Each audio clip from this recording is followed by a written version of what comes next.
Shalom and welcome to today's Middle East Report. In this programme today we'll be discussing the important issue of the forgotten refugees of the Middle East.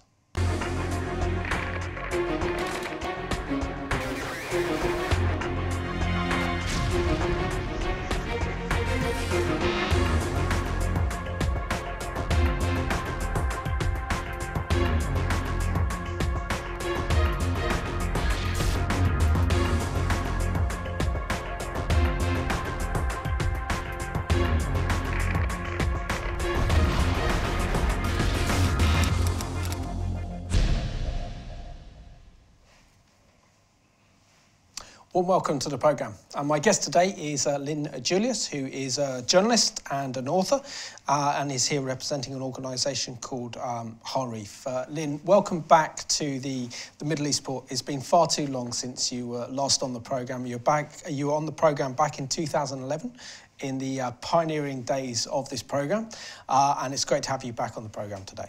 Thank you very much, Simon. It's great to be invited back. And Lyn, can you share something about your unique Jewish heritage that you have and where your family come from? Right. Well, I was born in this country, not very far from this studio, actually, in Epsom. But I am the daughter of Jewish refugees from Iraq. My family lived in Baghdad for hundreds of years. But in 1950, they, along with 90% of the Jewish community of Iraq, which was a very prominent community and a very ancient one, they had to leave. Most of these Jews went to Israel, 90% of them, in fact. They were airlifted from Iraq to Israel. But my family were in the minority who came here. Excellent. Lyn, what compelled you to not only write about this important issue of the forgotten Jewish refugees from the Arab lands and also North Africa, but also to campaign on this very, very important issue in what is really the forgotten refugee crisis? Mm-hmm. Well, it's been, I suppose, at the back of my mind all my life. I mean, my family were directly impacted by the situation of Jews in Arab countries when I was growing up. In the late 60s, we still had relatives living in Iraq. And Saddam Hussein was the dictator at the time. And in revenge for the Arab defeat in the Six-Day War in 1967, he began to persecute the remnant Jewish community. There were a few thousand still left in Iraq. He hanged 9 Jews in Liberation Square in Baghdad, and he arrested dozens and dozens of Jews. Jews had their telephones cut off. They were accused of being spies for Israel. They lost their jobs, they couldn't travel, and they certainly couldn't leave the country. And there was a terrible atmosphere of terror and persecution against the Jews. So this was the kind of atmosphere that I grew up with. And my parents were desperately trying to get their relatives out. And thankfully, some of them did get out. But I was struck by the lack of awareness. People do not know about Jewish refugees from Arab countries. They do not know that there were more Jews who were forced to flee the Middle East and North Africa than there were Arabs who fled Palestine. Everyone's heard about the Palestinian refugees, but very few people know about the Jewish refugees. So I decided that if no one else was going to raise the issue, I would. So I think a real turning point occurred in 2001, actually, with 9/11. Because I realized that this story was bigger than just, a side issue or a side effect of the Arab-Israeli conflict.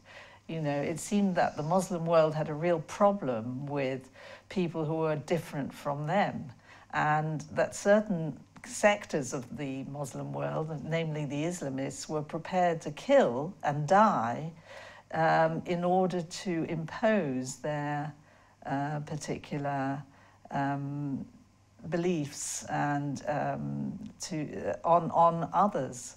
So, you know, this question really belongs in the wider context of how you know, Islam treats its minorities, and not just non-Muslims, but any Muslim who is different from the norm. Let's remind ourselves now of the forgotten story of the Jewish refugees from the Arab world and also from North Africa. Today, we remember the 850,000 Jewish refugees of the Middle East and North Africa. Between 1948 and 1972, Jews in Arab countries faced persecution, violence, land and business confiscations, fines, expulsions, and other forms of persecution. Except for tiny remnants in Morocco and Tunisia, these ancient Jewish communities that predate Islam and Arab conquest by 1,000 years no longer exist. By 1948, much of the Middle East considered Zionism a crime. Jews across the Middle East were oppressed, expelled, even murdered solely for being Jewish. In Syria, Jews were forbidden to leave the country or move from their neighborhoods. A permanent curfew was imposed on them, and Jewish businesses were boycotted. In Iraq, Jews were forced to carry ID cards. Their land was confiscated. During World War II, pro-Nazi Arab nationalists took over the government and instigated a murderous riot called the Farhud, killing 180 Jews. After 1948, most Jews were expelled and stripped of their citizenship. In Libya, in 1945, a riot erupted, killing 70 Jews. They were stripped of their civil rights, and in 1970, all their land was seized by the state. In Morocco, Jewish schools were destroyed, while many Jews were murdered. In Yemen, Jews were not allowed to build houses higher than Muslim houses, or even to speak loudly in their presence. In Egypt, Jews were murdered, removed from the government, and in many cases had their citizenship revoked. These are just a few examples of the codified and institutionalized anti-Semitism that Jews of the Middle East and North Africa faced for hundreds of years, but which massively intensified before, during, and after 1948. Those Jews from Arab countries were not expelled or murdered. They were forced to flee. Ultimately, what they lost equaled up to 5 times the size of pre-1967 Israel.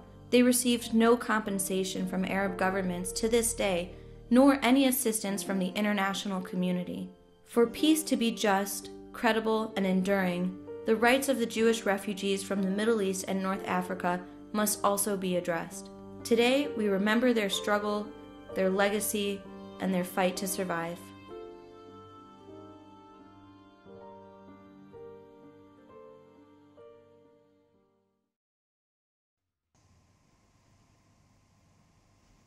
Excellent report there on the plight of the forgotten Jewish refugees from the Arab world. Lynn, I think one thing we have to put in context, don't we? And that is the history and the heritage of the Jewish communities that have been living in the Middle East and North Africa for over 3,000 years, that dates back to the time of Nebuchadnezzar and the Babylonian destruction of Jerusalem. Can you share something about the incredible history of the Jews from the Middle East? Well, as you say, these Jews go back thousands of years, 1,000 years before Islam. In the case of the Jews of Iraq, and the Jews of Iraq often refer to themselves as the Babylonian Jews, and with good reason, because their community began in Babylonian times when the Babylonian king took slaves from Judea as captives back to Babylon. He destroyed the first temple. So that community is very, very ancient. The community in Yemen also goes back 3,000 years. And the communities in North Africa, in Tunisia, for instance, in Morocco, Algeria, also are very ancient, going back 2,000 years. And what it means is that these Jews were actually at the very center of Jewish life. These communities contributed the Babylonian Talmud, for instance, and there were great centers of Jewish learning all over the Middle East and North Africa. And there are shrines to biblical prophets in Iraq and Iran today. There are famous rabbis who are buried in North Africa who are also revered by the Muslim population. And you can imagine that because these Jews had been there for such a very long time, their culture was embedded in the local culture. So when people talk about Jewish-Arab coexistence, I think what they really mean is that there was a symbiosis of cultures, which is something quite different, really. And it's something that didn't exist in the Christian world, where the Jews were relative latecomers. Yeah. And when we're talking historically, we know that the Jews in the Middle East predates Islam. How were the Jewish communities treated under or treated by Islamic leaders, and particularly the 400 years of Ottoman rule that dominated the Middle East? Mm-hmm. Well, when the Arabs first conquered the Middle East and North Africa and imposed Islam on the indigenous populations there, and these populations were either Jewish or Christian or pagan, at first the Jews welcomed the Arab conquest because they thought that it was going to be more tolerant than what they'd known before. And in some ways it was, because the Arabs actually were outnumbered by the populations that they conquered. And so the first few hundred years was a period of relative tolerance, where Jews and Christians were allowed to continue practicing their religions and not be forced to convert to Islam. But of course, the Muslims thought that they had the final revelation, which superseded Judaism and Christianity, and they imposed certain humiliating restrictions on these Jews and Christians, who became known as dhimmis, and that meant that the dhimmis had to abide by certain conditions in order for their lives to be spared. And the main thing was they had to pay a tax, which is a bit like paying the mafia, as part of a protection racket, that the rulers would protect these Jews and Christians in return for this tax. And sometimes the tax was extremely onerous, especially when the Muslim ruler was waging expensive wars. Often these Jews and Christians were very wretched. They had to wear certain special garb that distinguished themselves from the others. They could not build homes higher than the mosque. They could not renovate synagogues and churches. They were really barely tolerated, and there was always this continuous pressure on them that if they really wanted to get on in life, they should really convert to Islam. And vast numbers did. The Ottomans were perhaps the most tolerant of Muslim regimes. I mean, things were up and down. Some rulers were better than others. The situation of Jews and Christians fluctuated quite a bit throughout history. But the Ottomans, to their credit, did take in Jewish refugees from the Inquisition in the 15th century. And for instance, the Jews of Turkey still speak Spanish because they came in such large numbers. And also Jews did find refuge in North Africa and elsewhere in the Middle East. And the Ottomans do have a reputation for being quite tolerant. But as the Ottoman Empire became weaker and weaker, the minorities became more and more insecure, and pogroms broke out, massacres broke out. There were blood libels, as you know, the Damascus blood libel in 1840. And the situation of the Jews and the Christians became very precarious towards the end of the 19th century. And if we move forward, really, what impact did Nazism have on the region, particularly the Arab world, in kind of radicalising and stirring up hatred amongst the Arab populations towards their Jewish communities? And we saw this in Iraq in June 1941, and what is known as the Farhud, in which over 180 Jews were murdered. Yeah. Iraq was probably the country where Nazism was at its most virulent.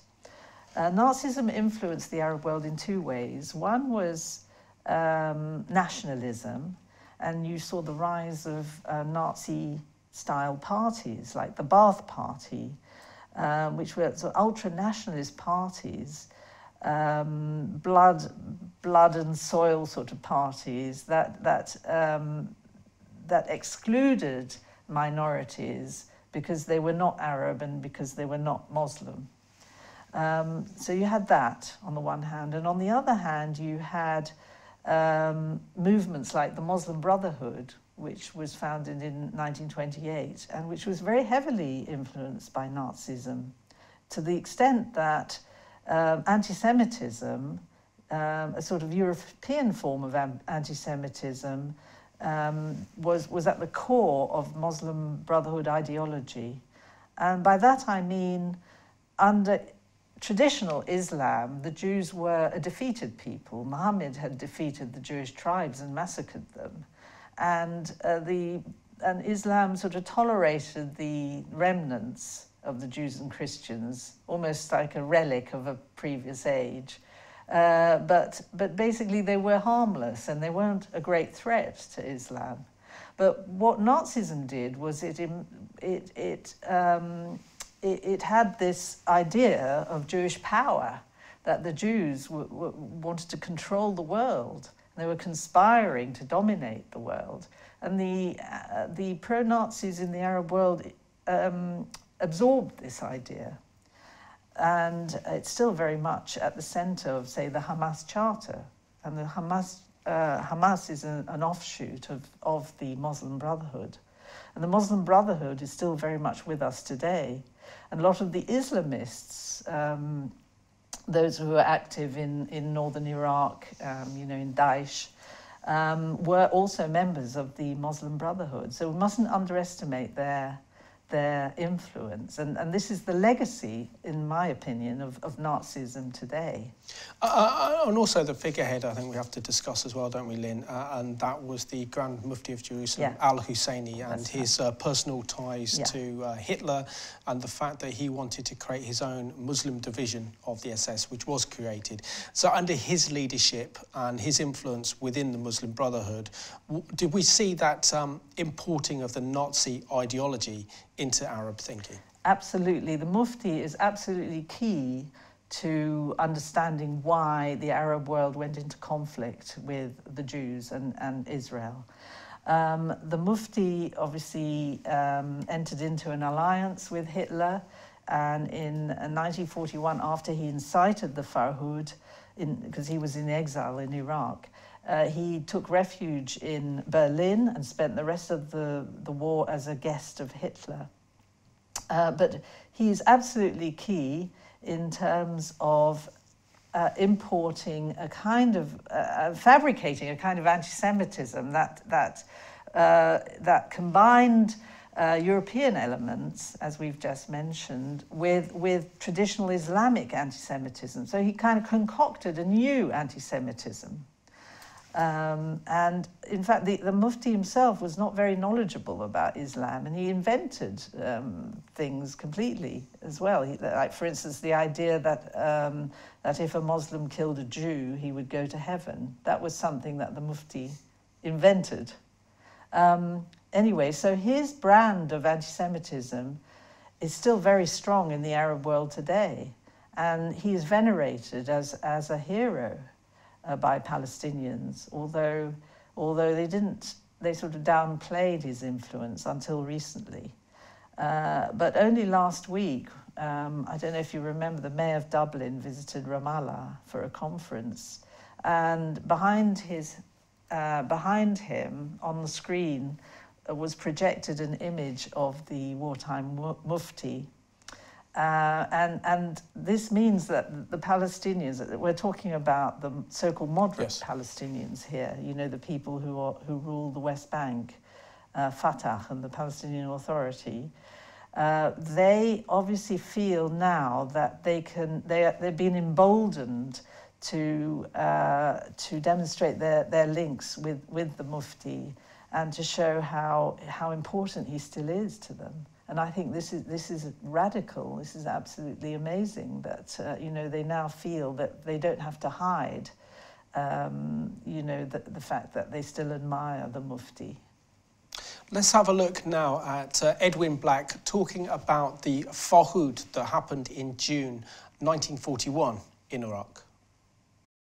The Farhud was June 1st and June 2nd of 1941. It was an Arab Nazi attempt to exterminate the Jews of Baghdad and actually all of Iraq. When I say it was done by Arab Nazis, I don't mean that they were Arab fascists. I mean they were actually Arabs who idolized Adolf Hitler, who had adopted National Socialism, Nazism, many of whom had actually marched in the torchlight parades of Nuremberg. They marched the homes with a khamsa. Babies were cut in half and thrown into the Tigris River. Parents were murdered in front of their children. Daughters were raped in front of their parents. It was a rampage of 2 days. Everybody has heard of Kristallnacht, but the Farhud has slipped into obscurity. Why? Because the victims were Sephardic, and most of the Holocaust historians and most of the Holocaust museums from Washington to California have defined the Holocaust as Hitler's attempt to destroy European Jewry. So the fact that these Jews were somewhat south of Europe and somewhat east of Europe, including those in Tunisia, who were 32 concentration camps, this was totally ignored. Would it be right, therefore, to understand the Farhud as part of the Holocaust and all of Iraqi Jewry, therefore, as Holocaust survivors? It was the Kristallnacht of the Sephardic community. It was one of many, many, many pogroms in the Arab world, but it was done with the Nazis, for the Nazis, and it is certainly part of Hitler's effort to destroy the Jews. What we have done is we have finally understood what Hitler always meant. He had a war not against the European Jews, but all the Jews in the world. What explains the world's silence on the question of Jewish refugees from Arab lands compared to the excessive attention given to Arab refugees? The reason that there's two classes of refugee is because two classes were set up. The 850,000 Jews were ignored by the world. They were unter-refugees, sub-refugees, even though they're covered by the same law. Meanwhile, the Palestinians were created as uber-refugees. It was not under international law as soon as you are absorbed. It's a birthright. It shows the lie that Israel was a congregation of Ukrainians and Polish and Brooklyners, and shows that this expulsion changed Israel from a haven for European Jewry to a true Mideast country. This year marks the 75th anniversary of the Farhud. How is it being commemorated around the globe? It was my decision to launch a whirlwind series of commemorations. I started in the House of Representatives. We lit 27 candles for each century of Iraqi Jewish existence that was snuffed out. We actually snuffed them out. We blew 8.5 Tukiyot, shofar blasts, to commemorate the 850,000 Jews who were expelled. I went to New York, we repeated that. I flew to London, we repeated that with Ambassador Mark Regev. We had the culmination, the final of 4 commemorations. That was in the Knesset under Ksenia Svetlova, who rose to the occasion with partners Stand With Us, and we made it happen. Many people argue that the question of Jewish refugees from Arab lands should be raised in peace negotiations with the Palestinians or in a regional settlement with the Arab world. Is that reasonable? It doesn't matter. The property was seized. The people were victimized. There will be no justice without recognition, and no recognition unless we tell the story and people hear us loud and clear. And that was Edwin Black, and he's been a guest on the Middle East Reporter a few times. He wrote some incredible books, and one of his books is called The Fahud, which is definitely worth reading. And talking about Edwin, it was just when he was a guest on one of my programs that he really taught me something I didn't really know, and that was during the Battle of Alamein in 42.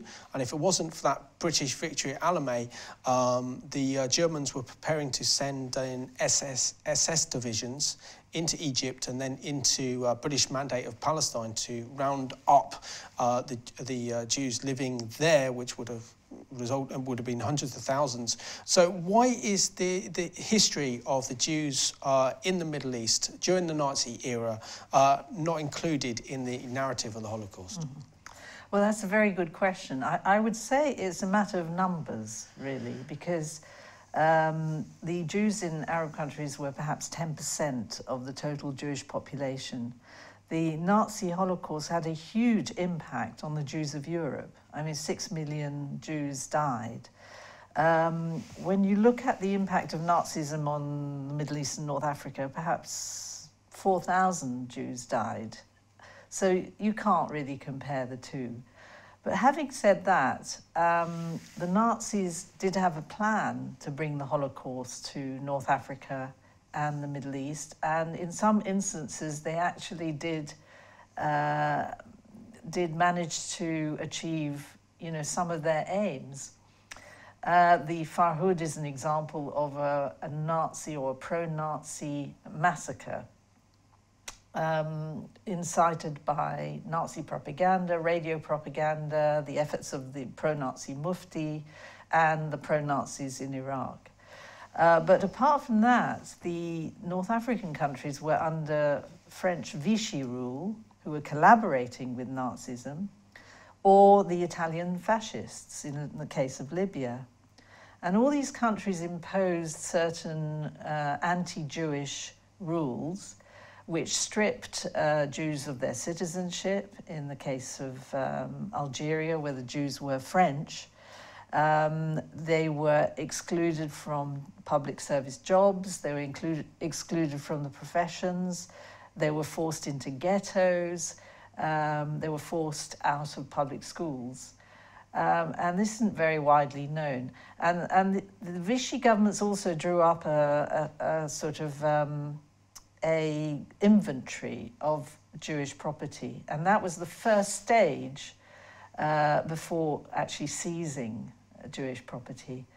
In Tunisia, it is not widely known that there was a direct Nazi occupation between October 1942 and May 1943. And Jews, young Jews, old Jews, male Jews were rounded up. There were thousands of them who were rounded up and sent to labor camps. And in some cities, the Jews were even forced to wear the yellow star. And so, again, these were the beginnings of the Holocaust penetrating into Tunisia. The Battle of El Alamein was a turning point, however, because the Allies managed to get a foothold in North Africa and begin to reverse the outcome of World War II. But it took them 6 months in order to reconquer Tunisia and Morocco and Algeria. And in that time, the Nazis were still very much in control. In Libya, the Jews of British nationality were actually sent to labor camps, and 600 Jews died from typhus and starvation. That's a fact that's not widely known. In the camp of Jado, near Tripoli, some Jews of British nationality were actually deported to Bergen-Belsen. And although this happened sort of near the end of the war, and we don't believe that many of them died, but this is something obviously that isn't well known and should be well known. And even in Israel, their story was really not taken seriously until recently. Yeah, and Lynn, talking about the creation of the modern state of Israel that occurred over 70 years ago, resulted in Israel's declaration of independence. Then Israel was invaded by 5 Arab armies, and in response to that, these Arab nations then expelled over 850,000 Jews from the Arab world and also from North Africa. Why did this happen? Well, it wasn't just a response to the creation of Israel. The Arabs actually had a plan to persecute their Jews, which they drew up before the creation of Israel. And that meant stripping Jews of their citizenship, freezing their bank accounts, preventing them getting jobs, etc., etc. So I'd say that there was definitely a clear intention to persecute their Jews and rob them of their property before the creation of Israel. Lynn, it's extraordinary to think that the Jews from the Arab world and those living in North Africa were forced to leave their homes, about 99% of those populations, 850,000, which is not widely known. But not only that, they were stripped of all their finances and business and wealth, probably in today's numbers, resulting in a loss of billions of pounds in revenue, in personal income. How did they then... how did Israel then absorb 650,000 Jewish refugees? Well, it was very difficult from the beginning. A lot of these Jews were airlifted into Israel, and Israel was a very young country, a very poor country at the time, had just fought a terrible war and lost 1% of its population. And Israel struggled with these newcomers who, as you say, arrived with nothing. Many of them were very, very poor. Many of them had very little education and very little to offer the new state. Israel put them in refugee camps, which were called ma'barot. They were transit camps dotted around the country. And some of these Jews stayed in these camps for years. And these camps sort of gradually turned into permanent towns. For instance, the town of Sderot started life as a tent camp. So it was very, very hard. There wasn't enough food. There were no jobs. And these newcomers asked themselves, what have we come to? Certainly those who'd lived quite a comfortable life, for instance, in Iraq, they found themselves in the middle of the desert in a tent camp, and they wrote back to their relatives still in Iraq saying, don't come, it's terrible, But gradually things improved. They became integrated into the life of Israeli society, and a lot of these Jews have done very well now. Sort of, you can't really say it was a failure. In fact, it was quite the contrary. I think Israel did absorb these refugees, and it was a great success at the end of the day. Although you still hear talk of discrimination and this sort of thing. But I think you always get that, between successive waves of immigrants. The old-timers always resent the newcomers, and this is just something that's natural. Yeah, so let's have a look now at this report dating back to the early 1950s when Israel absorbed 650,000 Jewish refugees from the Middle East. After forced flight from Iraq, where they are systematically being expelled, the Iraqi government has frozen Jewish property and bank accounts. To date, 30,000 Jews have been evacuated to Israel, with another 70,000 awaiting the airlift. The refugees are taken to improvised camps. This group goes to Mabara in the Judean hills. Here are Jews from all parts of the world, many of whom are beginning an agricultural life for the first time. To irrigate their frugal vegetable patches properly, water must be piped from miles away. Some, like this shoemaker, continue trades from earlier days, like this plumber and this photographer. They still must build permanent dwellings, must wrest a living out of the harsh soil, and must re-establish the integrated life of Israel carried with them through 20 centuries of wandering.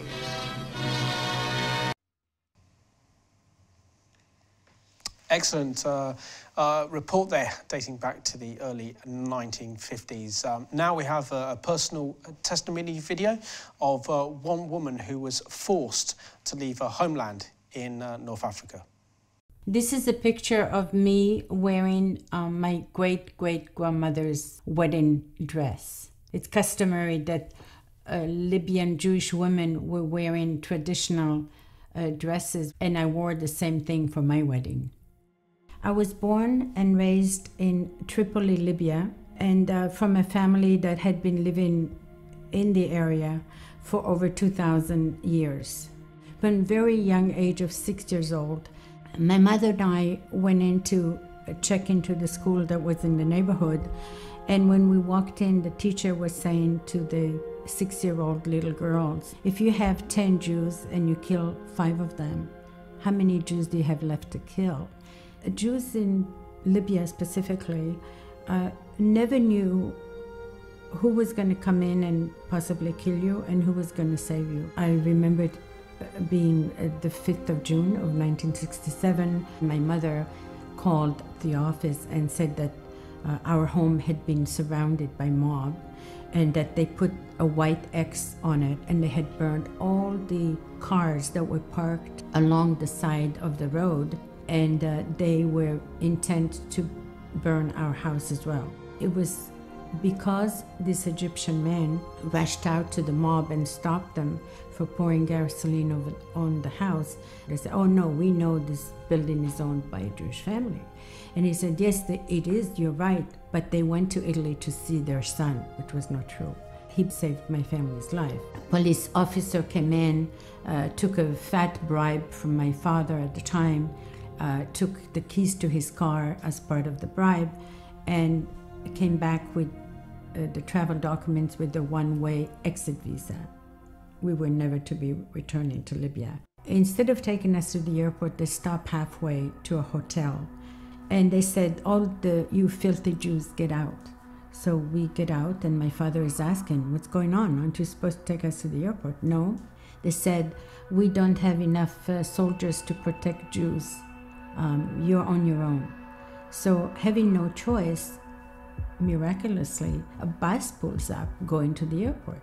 So we board the bus, and on the way to the airport, the bus pulls over on a dirt road, and the driver starts pulling a lever, and the conductor, when I asked him what's going on, why are you stopping, he starts pushing me away. I decided to get off the bus and go and get some help, and quickly called Brian, who was the British man who hid me in his home. I went back to the bus, only to find out when I looked down that there was a huge pool of gasoline under the bus. It turned out that the driver who was pulling the lever was siphoning off the gasoline off the bus with the intention of obviously burning the bus and my whole family inside it. I didn't want anybody to panic, so I stayed outside and I followed the bus driver. I just realized that the driver had the packet of matches in his hands. Actually, our life was in that packet of matches. 2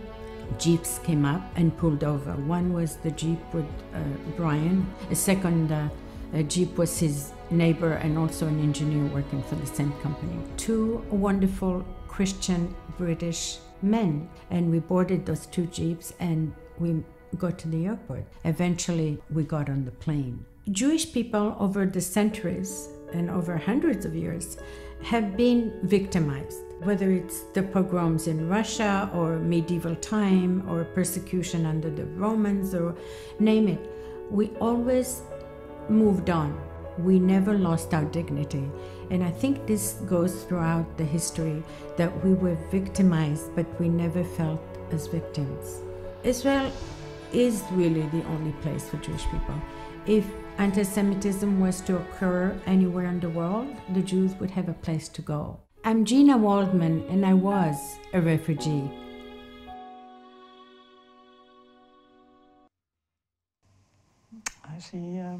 Extremely powerful and compelling story there of one woman's story of how she was forced to flee Lebanon.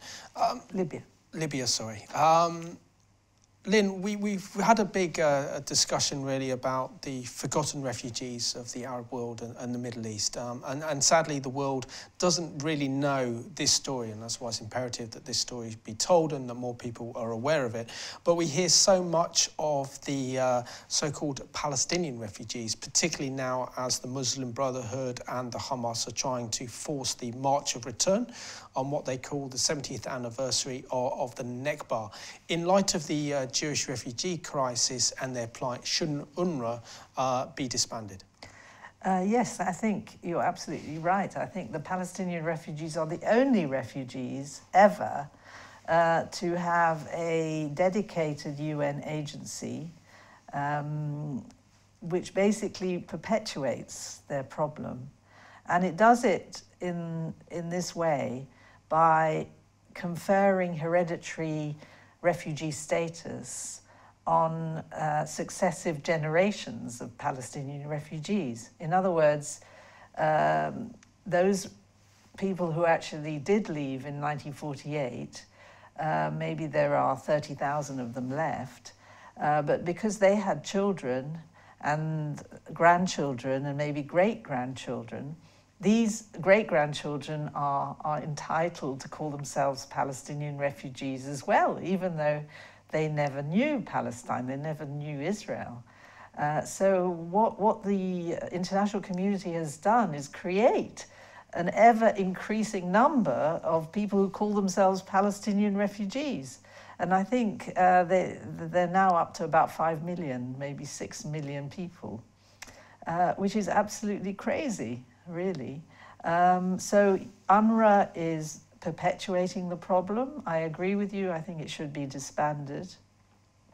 But the problem is that the Great March of Return, I think, it teaches us one thing, and that is that the Palestinians have not moved on from their situation in 1948. They're not 1 inch closer to recognizing Israel. The two-state solution seems to be, seems to have gone up in smoke, because they're talking about returning to Israel and overcoming it with great numbers of refugees who actually have no business being in Israel. It's been 70 years now. Absolutely. Yeah. And Lynn, also another important factor is that over 70 years ago, we really started to see the ethnic cleansing of the Jewish community from the Middle East. And now, today, we're seeing the ethnic cleansing of Christians and Yazidis and other minority groups. What is it going to take for the world to wake up and realise what's happening in the Middle East today? Well, I think it's quite shocking that there is this indifference to the plight of minorities in the Middle East. I mean, the Assyrian population in Iraq, for instance, has gone down from 1.5 million to about 120,000. But where is the coverage? When was the last time the BBC did a report on them? Who knows about them? Nobody. And it's really stunning and shocking to realize that the Christian West doesn't care at all about these minorities. Now, what does it take to make them wake up? I'm not sure what we can do to sort of shake people out of their indifference. I think if they knew more about it, then they would maybe wake up. I think we just need to keep plugging away and and keep telling them about, the plight of non-Muslim refugees. I mean, it's very serious for the Arabs as well, because the Arabs are losing this sort of rich cultural fabric. It's like a tapestry that's losing all its threads, and it's become dull and monochrome now. And you find that even the Arabs are regretting the departure of all these people. Absolutely. And Lynn, you've written this book called Uprooted, 10 years in the making. Can you tell us why you wrote the book and the impact that you hope this will have? Right.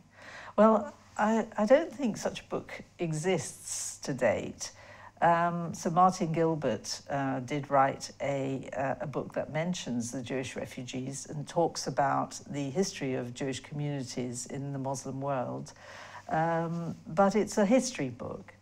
And what I wanted to do was to produce a kind of work of reference, so that if people wanted to know, how many Jews there were in Syria, for instance, in 1948, and how many there are now, they'd be able to find that information. It's not a chronological work, it sort of deals with certain themes and certain myths that really needed exploding. I think the reason why a book is really the way to sort of achieve raised awareness is because it gives you a kind of platform. Instead of reacting to other people the whole time, it's something which I can present. And people have been buying the book. I've had very good, very good feedback so far. I just hope that people will find it useful and informative. Absolutely. And particularly as we are remembering the 70th anniversary of the forgotten Jewish refugee crisis, what role can our viewers play in not only campaigning on this issue, but also creating more awareness of what happened to the plight of your community and thousands of others? Mm-hmm. Well, I think the readers can play a very big part. Whenever they hear about Palestinian refugees, they must, phone in to whatever program or write letters and point out that there was a greater number of Jewish refugees. They could write to their MPs. They can show films about it. There's some quite good sort of sources of material that people can use now. There's a particularly good film called The Forgotten Refugees, which I urge people to show. But I think if people just raise the question, about Jewish refugees and other minorities, whenever they can, I think we will begin to correct this distorted view of the situation. Lynn, I just want to thank you so much for being my guest on today's Middle East Report. Thank you so much for educating us, including myself, on this very, very important issue of the forgotten Jewish refugees. Thank you, Simon. And I just want to thank you for watching today's programme. We should not be silent when it comes to the plight of the forgotten refugees from the Arab world and from North Africa and their campaign for justice. So we'll leave you with this compelling and powerful song produced by Ari Lesser about the forgotten Jewish refugees. Don't forget about the Jewish refugees forced to flee from their home countries. Tunisian, Yemenite, Lebanese, the Turkish, Moroccans and Iraqis, Iranian, Jordanian and Syrian, Egyptian, Libyan, Algerian. God only knows what would be their fate if it hadn't been for the Jewish state. 1947, the United Nations passed a resolution for the creation of both the Jewish and an Arab state. state by partitioning the British Mandate. But the Arab world rejected the plan, couldn't stand the thought of a Jewish land, and the armies of 5 Arab nations attacked. Was an act of war, so the Jews fought back. Thousands on both sides wound up dead in the violence. Many Palestinians fled, and the families of these who ran away are the refugees you hear about today. But there's another story that must be told, not as well known, but it's just as old, about the Jewish refugees forced to flee from almost every Arab country. Don't forget about the Jewish refugees forced to flee from their home countries. Tunisian, Yemenite, Lebanese, the Turkish, Moroccans, and Iraqis, Iranian, Jordanian, and Syrian, Egyptian, Libyan, Algerian. God only knows what would be their fate if it hadn't been for the Jewish state. You see, 1 million Jews lived in relative peace, scattered all over the Middle East. But after the 1948 war, we just weren't welcome there anymore. Arabs forced us to flee in fear from homes we'd known for 1,000 years. Faced with pogroms and bomb attacks, most left with just the shirts on their backs. They froze our Jewish bank accounts and stole our land in large amounts. Today, if you try to add up the cost, there's over $6 billion lost. With no other options, most came straight to the newly founded Jewish state. And until this day, most Israelis are descendants of these Jewish refugees. So don't forget about the Jewish refugees forced to flee from their home countries. Tunisian, Yemenite, Lebanese, the Turkish, Moroccans, and Iraqis, Iranian, Jordanian, and Syrian, Egyptian, Libyan, Algerian. God only knows what would be their fate if it hadn't been for the Jewish state. I understand why some Palestinians yearn to be granted the right of return to the place where their ancestors lived before the events of the 1948 war.